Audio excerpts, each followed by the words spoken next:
এখানে ইংরেজির 12টা মাসের নাম লেখা রয়েছে এবং প্রত্যেকটা মাসের টোটাল কতদিন, মানে কতদিনে মাস শেষ হয় সেটা আমরা আজকে একটা ফাংশনের মাধ্যমে বের করব। সেটা কিভাবে করব চলুন দেখে ফেলি। তার আগে বলি চ্যানেলটিকে সাবস্ক্রাইব করে পাশে থাকুন এই ধরনের আরও ভিডিও পরবর্তীকালে পাওয়ার জন্য।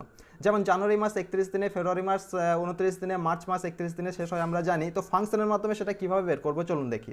এর জন্য আমরা ইকুয়াল দেবো, ইকুয়াল দেওয়ার পর এখানে DAY লিখবো, কিবোর্ডের ট্যাব কি প্রেস করব।